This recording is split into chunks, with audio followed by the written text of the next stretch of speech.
Bismillahirrahmanirrahim. Assalamualaikum warahmatullahi wabarakatuh. Alhamdulillahirabbil alamin, nahmaduhu wa nasta'inu wa nastaghfiruh wa na'udzubillahi min sururi anfusina wa min sayyiati a'malina. May yahdihillahu fala mudhillalah wa may yudlilhu fala hadiyalah. Asyhadu an la ilaha illallah wa asyhadu anna Muhammadan abduhu wa rasuluh.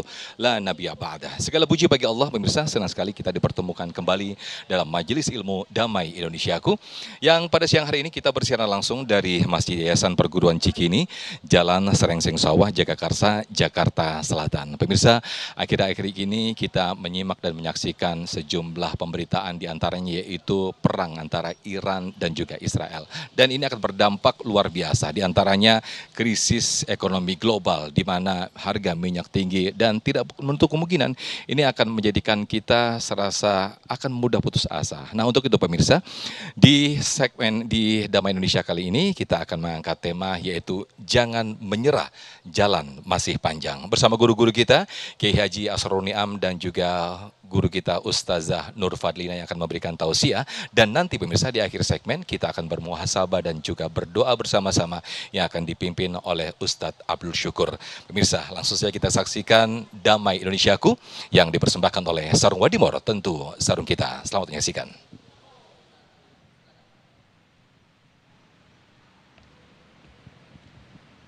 Assalamualaikum warahmatullahi wabarakatuh.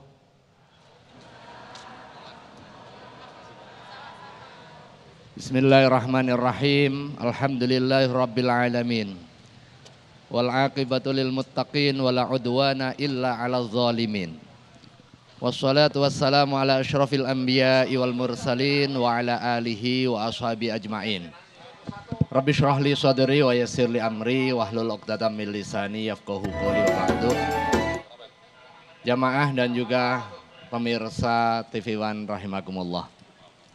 Alhamdulillah hari ini kita masih diberikan kesehatan, diberikan ketenangan dan juga kedamaian. Kita berada di bulan suci, bulan Dzulhijjah, yang masuk kategori Al-Ashhurul Hurum, bulan yang disucikan oleh Allah Subhanahu wa taala. Sebagian besar saudara-saudara kita masih berada di tanah suci untuk menyempurnakan pelaksanaan ibadah haji yang baru saja telah usai puncak acara manasiknya. Ada yang sudah pulang, ada yang sebagian lagi masih di sana. Al-Ashhurul Hurum, bulan-bulan suci. Ada Dzulqa'dah, ada Dzulhijjah, ada Muharram, ada Rajab. Bulan-bulan yang dimuliakan oleh Allah Subhanahu wa taala, yang kita semua diminta untuk mensucikannya dengan berbagai amal kebaikan. Terlarang untuk melakukan kemaksiatan termasuk perang, kecuali dalam kondisi terpaksa untuk mempertahankan kehormatan. Apa yang terjadi di Timur Tengah ini tentu keprihatinan kita semua. Kehidupan yang seharusnya penuh kedamaian, tetapi kemudian muncul konflik berkepanjangan. Rasulullah SAW di dalam khutbatul wada' pada saat haji mengingatkan kepada kita betapa pentingnya kehormatan kemanusiaan.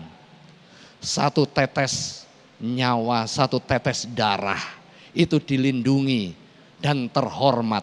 Tidak boleh ada satu tetes darah pun mengalir sia-sia. Inna irdakum wa amwalakum wa a'radakum haramun alaikum kahurmati yaumikum hadza fi baladikum hadza. Sesungguhnya jiwa-jiwa kita, harta yang kita miliki, kehormatan yang dimuliakan oleh Allah Subhanahu wa taala itu adalah suci, harus dilindungi. Tidak boleh ada pertumpahan darah kecuali karena pertimbangan menegakkan keadilan. Pada saat ada tindak kezaliman, kita tidak boleh diam. Atas nama mempertahankan kehormatan, kita boleh melawan. Ketika kita mati karena mempertahankan kehormatan, maka terhitung mati syahid. Kehormatan bulan ini harus kita jaga. peperangan yang terjadi kita harus pahami di dalam konteks kepentingan menjaga kehormatan. Kita berperang bukan karena benci atas ras, bukan benci karena suku, bahkan bukan karena benci perbedaan agama. Tidak, kalla, sekali lagi tidak. La ikraha fiddin. Islam tidak boleh memaksakan keyakinan kepada orang lain. Tidak boleh atas nama perbedaan agama kemudian kita membenci apalagi memerangi. Tetapi begitu harga diri diinjak-injak, kita harus melawan untuk mempertahankan martabat dan juga jati diri kita. Begitu kita meninggal mati syahid. Ishkariman au mut syahidan. Hadirin dan juga pemirsa rahimakumullah. Apa yang diperoleh dari peperangan kecuali ketelantaran, kecuali ketidaktenangan, kecuali ketidakstabilan. Hari ini peperangan menunjukkan kepada kita masyarakat yang tidak berdosa terkena imbasnya. Hari ini mungkin juga kita akan merasakan dampaknya secara ekonomi, secara sosial, bahkan secara geopolitik. Untuk itu kita perlu juga mengantisipasinya. Dengan cara apa? Rasulullah SAW mengajarkan kepada kita. Yang pertama, bagaimana komitmen untuk membangun persaudaraan. Jangan sampai hanya karena berbeda suku, berbeda identitas agama, berbeda identitas bahasa, kemudian kita saling benci. Tetapi begitu ada orang mendakwahkan kebatilan, menghalang-halangi orang untuk kepentingan berbuat kebaikan, maka itu harus dilawan. Dengan cara apa? Dengan cara sesuai dengan kompetensi kita. Ujung dari kehidupan kita adalah kebahagiaan dunia dan juga akhirat. Salah satu sarana adalah untuk membangun persaudaraan.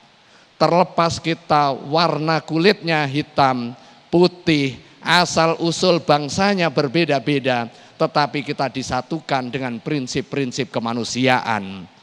Ukhuwah menjadi salah satu kunci, dan ini juga diingatkan oleh baginda Rasulullah SAW pada saat haji wada, yang menjadi pesan universal, akhir pesan yang disampaikan kepada seluruh manusia. Ayyuhan nas, inna rabbakum wahid. Wahai orang Depok, wahai orang Banjar, wahai orang Israel, wahai orang Arab, sesungguhnya Tuhan kalian adalah satu. Wa inna abakum wahid, sesungguhnya moyangmu juga satu.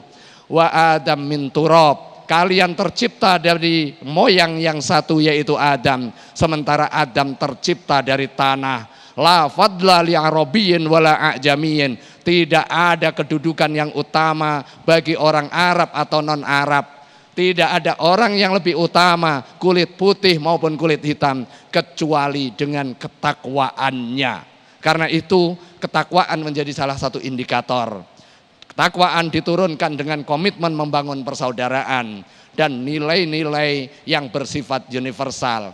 Yang terakhir, terkait dengan soal ekonomi, Rasulullah di dalam khutbah wadaknya juga mengingatkan, jauhi riba. Inna ribal jahiliyati maudhu', sesungguhnya riba, praktek ekonomi yang menghisap dari orang kaya kepada orang miskin, itu diingkari atas dasar kesetaraan di dalam sosial dan juga ekonomi. Terima kasih. Wal afu minkum. Wassalamualaikum warahmatullahi wabarakatuh. Waalaikumsalam warahmatullahi wabarakatuh.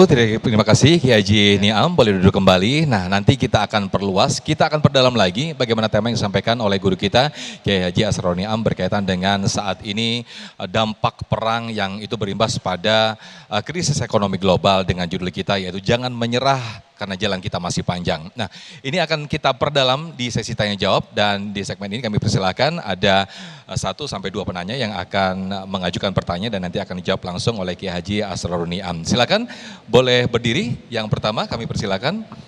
Ya. Boleh mic-nya? Oke. Boleh berdiri diperkenalkan Tes. namanya? Ya, sudah nyala mic-nya. Diperkenalkan namanya dan disampaikan pertanyaannya. Assalamualaikum warahmatullahi wabarakatuh. Waalaikumsalam warahmatullahi wabarakatuh. Perkenalkan, nama saya Nazila Damayanti. Ustazah, Kiai, saya izin bertanya, di tengah krisisnya global seperti sekarang, yang membuat anak muda seperti di banyak ancaman PHK di mana-mana dan juga susah untuk mencari pekerjaan. Bagaimana saya bisa tetap yakin untuk menjalani kehidupan dengan kondisi seperti ini? Baik, itu aja pertanyaannya. Iya. Baik, Ustaz. terima kasih. Akan dijawab oleh Kiai Haji Niam. Boleh bersama jamaah. Ini bagaimana Kiai? Sekarang ini kan Ya. udahlah kita mendengar perang di mana-mana, kemudian juga nyari pekerjaan susah, PHK di mana-mana. Iya. Ini bagaimana nih jawaban untuk anak muda Nggak kita ada ini? keuntungannya perang kan. Kita bersyukur negeri kita damai. Dan kita perlu mempertahankan kedamaian negeri ini. Caranya bagaimana? Nah, caranya bagaimana? Yang pertama, tentu kita membangun kesepahaman bahwa berbeda itu sunatullah. Jangan sampai kemudian karena berbeda, kemudian kita berpisah. Justru dengan berbeda, ini menjadi titik kuat.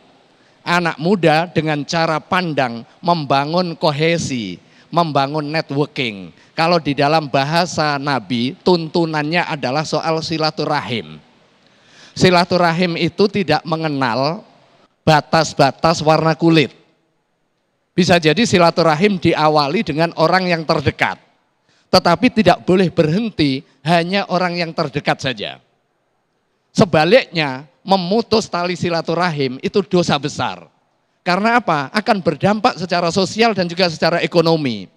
Kekuatan usaha yang dibangun oleh anak-anak muda hari ini bukan karena sekedar kepintaran saja, tetapi kemampuan membangun networking. Itulah silaturahim. Begitu kita di tengah era digital hari ini membangun bisnis misalnya, sehebat apapun produk kita, kalau kita tidak memiliki jejaring, tidak memiliki network, maka nonsen, nggak akan sukses. Karena itu yang pertama adalah soal silaturahim dan juga network. Kemudian yang kedua, di tengah kondisi perekonomian yang gonjang-ganjing, kesempatan kerja yang sempit, kita menjadi entrepreneur. Ini yang dicontohkan oleh baginda Rasulullah SAW. Rasulullah tidak job seeker, tidak pencari kerja, tetapi job kreator. Sejak mudanya Rasulullah menggembala kambing, itu adalah entrepreneur. Dia tidak bekerja, tetapi dia menginovasi pekerjaan, membangun entrepreneurship. Kemudian dia bekerja untuk kepentingan sosial ekonomi, bukan sebagai karyawan, tetapi sebagai pengusaha. Dia join investasi, dia punya skills, kemudian ada orang punya modal, join dagang bersama dengan Khadijah. Sebelum dinikah, ini adalah kongsi dagang, rekan bisnis. Rasulullah melakukan perjalanan, rihlatas syita'i wassaif, untuk kepentingan apa? Kepentingan usaha. Jadi Rasulullah adalah sosok entrepreneur yang ini bisa kita teladani, kita contoh, dan ada peribahasa Arab, ittajiru fa innatis ata'asyari rizki fit tijarah. Entrepreneurship lah kalian, berwirausahalah kalian. Karena apa? Karena 9 dari 10 pintu rizki itu dari entrepreneurship. Wallahu a'lam. Baik, Masya Allah, terima kasih Kiai Haji Asrorniam yang telah memberikan jawaban dan juga tausiah yang sangat luar biasa sekali. Nah, nanti berikutnya pemirsa di segmen kedua, guru kita Ustazah Nur Fadlina akan menyampaikan bagaimana kita ingin atau bagaimana sehingga kita menjadi sosok yang kuat, pribadi yang kuat di tengah kondisi krisis global saat ini. Tetaplah bersama kami dalam Damai Indonesiaku.